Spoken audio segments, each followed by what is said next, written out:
পশ্চিমবঙ্গ প্রদেশ কংগ্রেসের শুকনো নদী খাতে সাগর পাড়ের প্লাবন ভূমি বয়ে দিতে নতুন এক অস্ত্রের সন্ধান পেয়েছেন। আর সেই নতুন অস্ত্রই এবারের বিধানসভা ভোটের সবচেয়ে বড় ম্যাজিক হতে চলেছে। রাজ্য রাজনীতিতে হতে চলেছে সবচেয়ে বড় চমক। কি সেই আলোড়ন সৃষ্টিকারী ঘটনা বলবো, ভিডিওটি প্রথম থেকে শেষ পর্যন্ত দেখবেন। আর ভালো লাগলে একটি সাবস্ক্রাইব দিয়ে পাশে থাকবেন।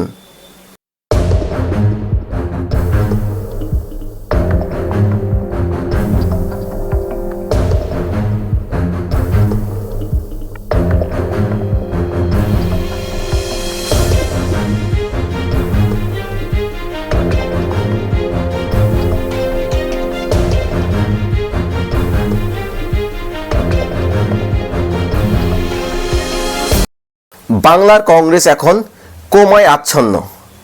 তাকে বাঁচিয়ে তুলতে সব ধরনের চেষ্টা করছে পশ্চিমবঙ্গ প্রদেশ কংগ্রেস, কোনো রকম ত্রুটি রাখছে না। তার মধ্যে নতুন এক ফাঁড়া হাজির হয়েছে। সেটা কি? এবারে বিধানসভা ভোটে এককভাবে লড়াই করছে। আর এককভাবে লড়াই করতে গিয়ে নতুন একটা অস্ত্রের সন্ধান পেয়েছে, যাকে সকলে রবিনহুড বলে থাকেন। ভীষণ জনপ্রিয় নেতা, দাপুটের নেতা, বহুদিনের এমপি ছিলেন অধীর রঞ্জন চৌধুরী। জল্পনা তিনি এবার প্রার্থী হতে চলেছেন।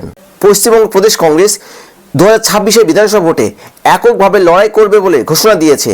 তারা 294টি বিধানসভা আসনেই এককভাবে ভোটে লড়বে। 2021 সালের বিধানসভা ভোটে সিপিএমের সঙ্গে জোট করে। ঠিক তার আগের বিধানসভা ভোটে 2016 সালের বিধানসভা ভোটেও জোট করে কংগ্রেস। 2016 সালে উল্লেখযোগ্য ফল পায় কংগ্রেস। তারা 44টি আসন দখল করে সিপিএমের সঙ্গে জোট করে। কিন্তু 2021 সালের বিধানসভা ভোটে তারা কোনো খাতা খুলতে পারেনি। 2024 লোকসভা ভোটে সিপিএমের সঙ্গে জোট করে এই রাজ্যে ভোটে নামে কংগ্রেস ও সিপিএম, তবে তারা সেভাবে ফল করতে পারেনি।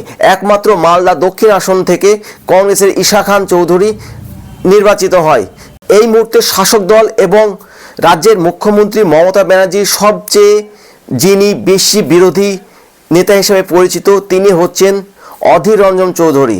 তাই অধীর রঞ্জন চৌধুরী যেমন ভীষণ জনপ্রিয়, মমতা ব্যানার্জির কঠোর বিরোধী, এমনকি তাকে রবিনহুড নামে পরিচিত। সাধারণ মানুষের তার ভাবমূর্তি অত্যন্ত ভালো, মুর্শিদাবাদের দাপুটের নেতা। তাই তিনি এবার প্রার্থী হতে চলেছেন বলে এমনই সূত্রের খবর। বহরমপুর কেন্দ্র থেকে প্রার্থী হতে চলেছেন। আর যদি তিনি প্রার্থী হন তাহলে রাজ্য রাজনীতিতে কংগ্রেস একটা বড় ফাইট দেবে বলে মনে করছে রাজনৈতিক মহল। অধীর রঞ্জন চৌধুরী 1956 সালে জন্ম। তার বর্তমান বয়স 69। তিনি 17তম ভারতীয় জাতীয় কংগ্রেসের দলনেতা নির্বাচিত হন। 1991 সালে নবগ্রাম বিধানসভা থেকে তিনি প্রথমবার প্রতিদ্বন্দ্বিতা করেন, কিন্তু 1401 ভোটে হেরে যান। 1996 সালের ওই একই বিধানসভা আসন থেকে তিনি 20,329 ভোটে জয়ী হয়ে প্রথমবার বিধানসভার সদস্য নির্বাচিত হন। তবে 1999 সালে প্রথমবার লোকসভায় প্রতিদ্বন্দ্বিতা করে আরএসপির প্রমথেশ মুখার্জিকে হারিয়ে তিনি লোকসভার সদস্য নির্বাচিত হন। এরপর 2004, 2009, 2014 এবং 2019 লোকসভা ভোটেও তিনি জয়ী হন। 2012 থেকে 2014 সাল পর্যন্ত তিনি রেল প্রতিমন্ত্রী হন। সেই সময় রেলের প্রভূত উন্নতি সাধনে নিজেকে নিয়োজিত করেন। এমনকি 2014 সালে তিনি পশ্চিমবঙ্গ প্রদেশ কংগ্রেসের সভাপতি নির্বাচিত হন। 2019 সাল থেকে তিনি লোকসভার কংগ্রেসের নেতা নির্বাচিত হন। তবে 2024 সালে তৃণমূল কংগ্রেসের ইউসুফ পাঠানের কাছে তিনি পরাজিত হন। মনে করা হচ্ছে 2026 বিধানসভা ভোটে যদি অধীর রঞ্জন চৌধুরী প্রার্থী হন এবং জয়ী হন, তাহলে বিধানসভায় ভীষণভাবে সাধারণ মানুষের হয়ে সোচ্চার হতে পারেন। মুর্শিদাবাদ, মালদা, উত্তর দিনাজপুরের মতো জেলাগুলিতে যেখানে কংগ্রেসের শক্ত ঘাঁটি হিসাবে একদা পরিচিত ছিল, সেই জায়গাগুলিতে আবার নতুন করে কংগ্রেস অক্সিজেন ফিরে পেতে পারে।